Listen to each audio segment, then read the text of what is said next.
Assalamu alaikum wa rahmatullahi wa barakatuhu, and a very good morning to all of my dear student. Today, today's topic is liquid pressure.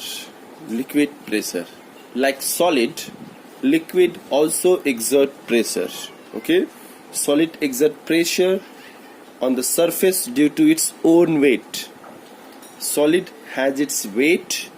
With their own weight, solid exert pressure, and solid exert pressure at its bottom only. Okay, for example, this is a solid, so this solid has weight. Okay, so they exert pressure only the bottom, only the bottom side, not in this direction, not in this direction, not in that direction. Okay, sidewise pressure will not exist. Okay, liquid do not exert pressure in all direction, only liquid pressure at the bottom side in that direction. But liquid exert pressure in all direction. Okay, in all direction. This can be demonstrated by the following activities. Number 1 activity, here in your page number 47 in your book, activity 3 is given. For liquid pressure, this is the activity number 1. Now, liquid exert pressure at the bottom of its container. This is a one example. Look at this. Here is one balloon is there. Okay, gas is there. Glass tube. This is a glass tube, empty glass tube. There is a deflated balloon. Now, if you fill this glass tube with water, then what happen? The deflated balloon will be blocked. Okay, it means that with the help of this liquid, this balloon will be blocked. Look at the shape. This balloon is deflated, and this here it is flatted, blocked off. Okay, so the conclusion, we have the water column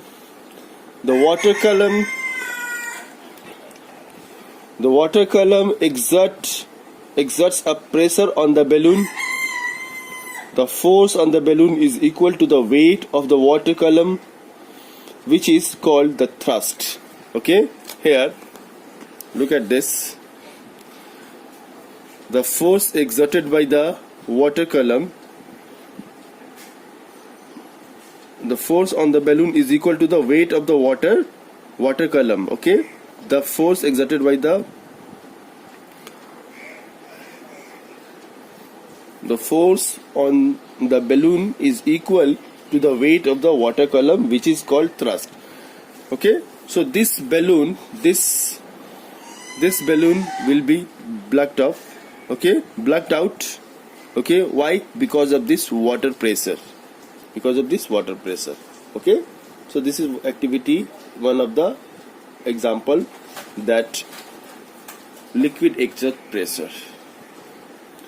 Here second example is that liquid exert pressure sideways.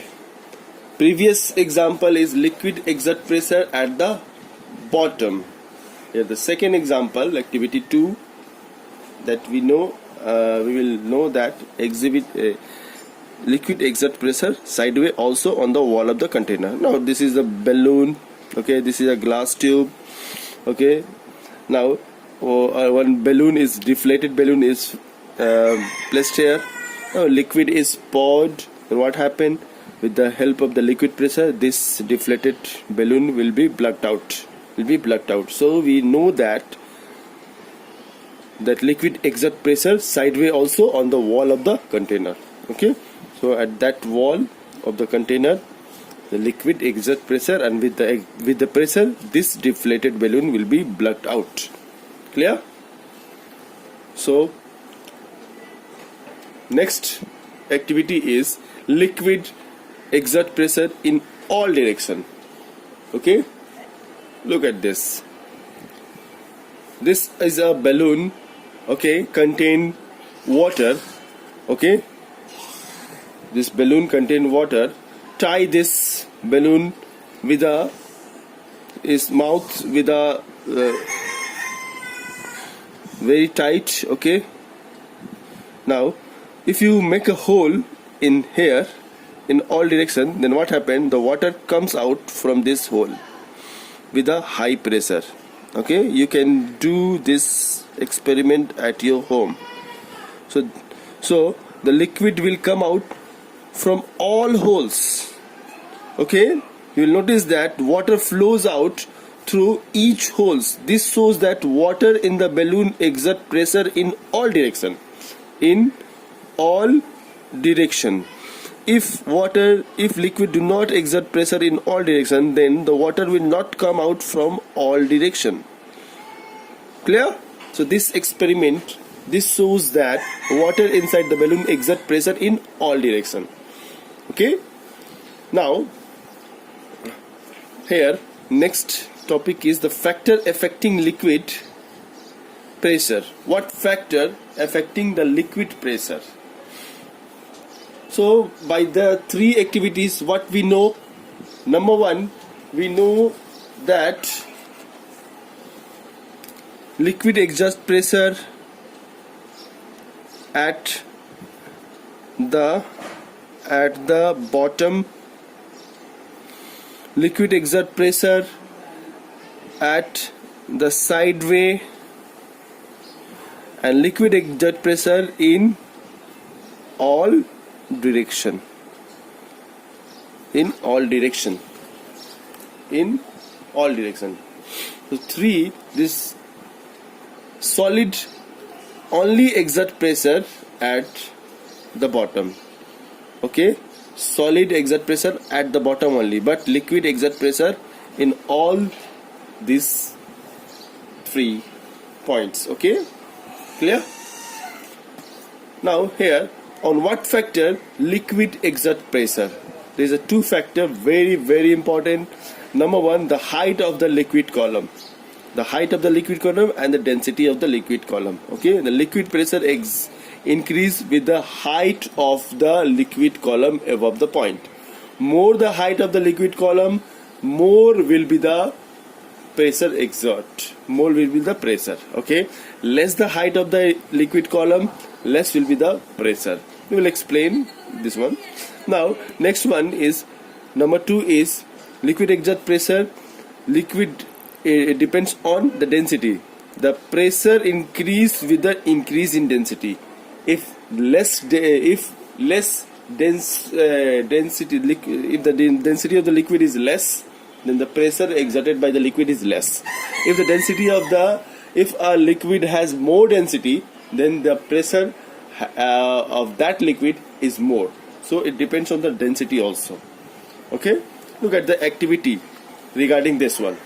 Here, number one, the height of the liquid column. Look at this height and this height. This height, the liquid column has less height, and here the liquid column has more height. This is the less height and this one is a more height.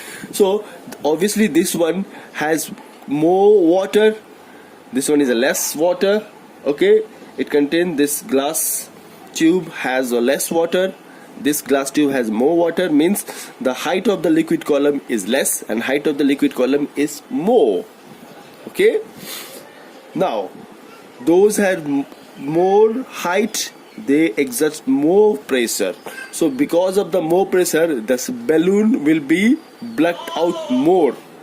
Here less blocked out balloon because of the less water, less height of the water column, and here the more blocked out balloon because of the water column is more, okay. Did you understand? Now look at this. Here one more example is given there, that this is a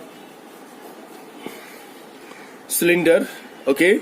Now it has 2 points, point A and point B. There is a hole, okay, point A and point B, and water is filled. Now if you open this 2 points, okay, then what happened, the water will flow. Now which one will be, from which hole the water will flow with a high pressure? Obviously number B. Why? Obviously with number B. Why? Because the height of the water column, look at the height of the water column. This is the height of the water column at this level. Okay, this B at here, the height of the water column only this side. Okay, this hole is only this, but height of the water column at B is this one. Okay, bigger height, more pressure, less height, only less height, this much height. Okay, this much height, little bit pressure. Okay, so with the help of this experiment we know that if the height of the water column is more, then the pressure of the liquid will be more. Okay, so with these activities, with these two activities, we can easily understand that the height of the liquid column, if the height of the liquid column is more, then the pressure will be more, and if the height of the liquid column is less, then the pressure will be less. So the next point is here, this one. Look at this. Two glass tube, equal length. Okay, one glass tube water is taken, another glass tube mustard oil is taken. Two different liquid having two different density. Now balloon is blacked out differently. Why? Because the two different liquid has different density. The water has less density, this one is a less density, and this one is more density. Okay, now the liquid pressure is depends on the density. If the density of the liquid is more, then it exerts pressure more and the balloon will be blacked out more. Okay, if the liquid of the density is less, it exerts pressure less and the balloon will be less blacked balloon. Okay, we get the less blacked balloon. Hope you have understood. Okay, the liquid pressure increase with the increase in the density of the liquid. Clear?